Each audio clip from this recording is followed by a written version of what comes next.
Bible in a Year Live Chronological Project, Week 4, Day 2, Names of God Bible. Then Eliphaz from Teman replied to Job, "Should a wise person answer with endless details and fill his stomach with the east wind?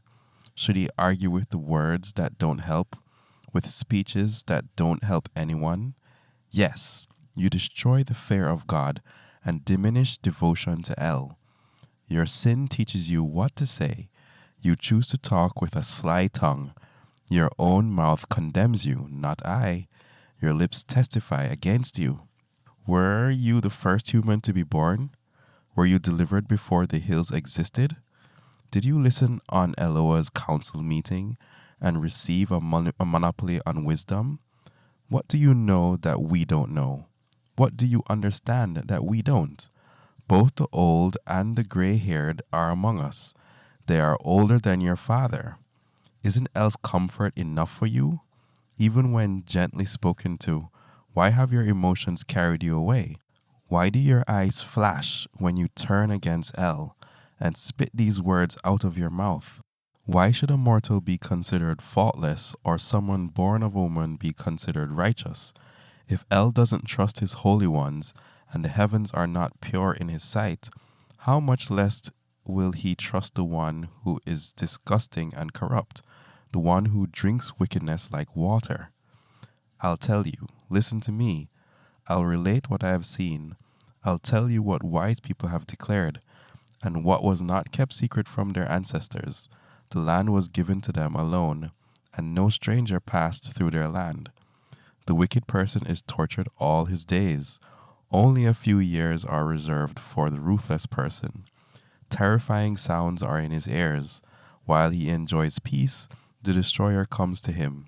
He doesn't believe he'll return from the dark. He is destined to be killed with a sword. He wanders around for food and asks, "Where is it?" He knows that his ruin is close at hand. The day of darkness troubles him. Distress and anguish terrify him, like a king ready for battle. He stretches out his hand against El and attacks Shaddai like a warrior. He stubbornly charges at him with a thick shield. His face is bloated with fat, and he is fat around the waist. He lives in ruined cities where no one dwells, in houses that are doomed to be piles of rubble. He won't get rich, and his wealth won't last. His possessions won't spread out over the land. He won't escape the darkness. A flame will shrivel his branches. He will be blown away by his own breath. He shouldn't trust in worthless things and deceive himself, because he will get worthless things in return. It will happen before his time has come, and his branch will not become green. He will drop his unripened grapes like a vine, and throw off his blossoms like an olive tree, because a mob of godless people produces nothing, and fire burns up the tents of those who offer bribes. They conceive trouble and give birth to evil. Their wombs produce deception. Then Job replied to his friends, "I have heard many things like this before. You are all pathetic at comforting me. Will your long-winded speeches ever end? What disturbs you that you keep on answering me? I too could speak like you. If we could trade places, I could string words together against you and shake my head at you. I could encourage you with my mouth, and quivering lips could ease your pain. If I speak, my pain is not eased. If I stop talking, how much of it will go away? But now God has worn me out. You, God, have destroyed everyone who supports me. You have shriveled me up, which itself is a witness against me. My frail body rises up and testifies against me. God's anger tore me apart and attacked me. He gritted his teeth at me, and my opponent looked sharply at me. People gaped at me with wide open mouths. In scorn they slapped my cheeks. They united against me. El handed me over to unjust people and threw me into the hands of wicked people. I was at ease, and he shattered me. He grabbed me by the back of my neck and smashed my skull. He set me up as his target, and his archers surrounded me. He slashes open my kidneys without mercy and spills my blood on the ground. He inflicts wound after wound on me. He lunges at me like a warrior. I have sewn sackcloth over my skin, and I have thrown my strength into the dust. My face is red from crying, and dark shadows encircle my eyes.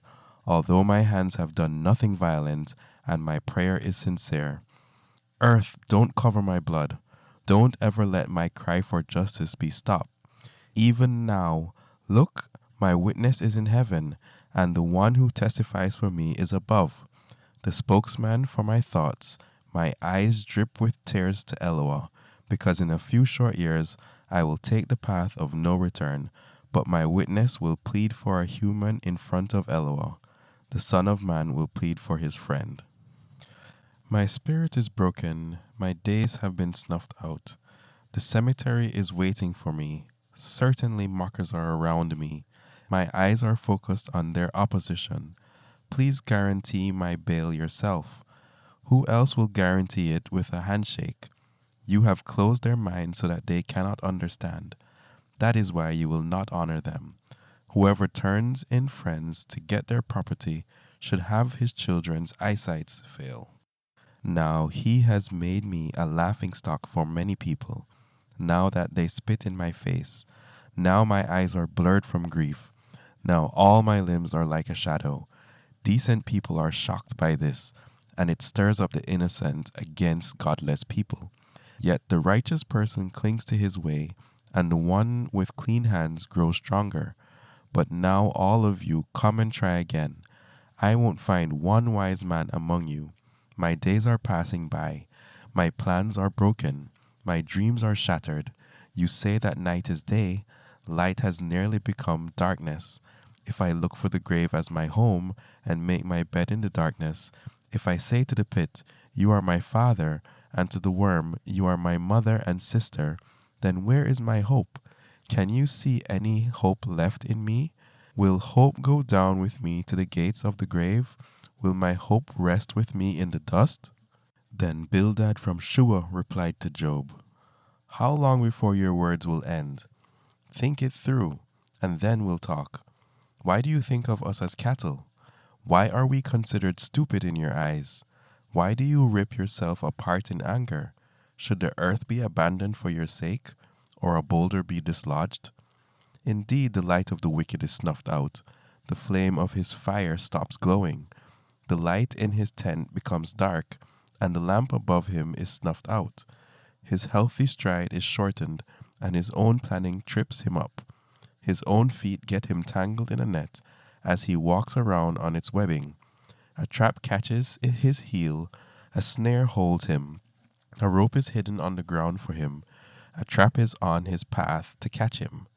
Terrors suddenly pounce on him from every side and chase him every step he takes. Hunger undermines his strength. Disaster is waiting beside him. His skin is eaten away by diseases. Death's firstborn son eats away at the limbs of his body. He is dragged from the safety of his tent and marched off to the king of terrors. Fire lives in his tent. Sulfur is scattered over his home. His roots dry up under him. His branches wither over him. All memory about him will vanish from the earth, and his reputation will not be known on the street corner. He will be driven from the light into the darkness and chased out of the world. He will not have any children or descendants among his people, or any survivors where he used to live. People in the West are shocked by what happens to him. People in the East are seized with horror. This is what happens to the homes of wicked people and those who do not know El.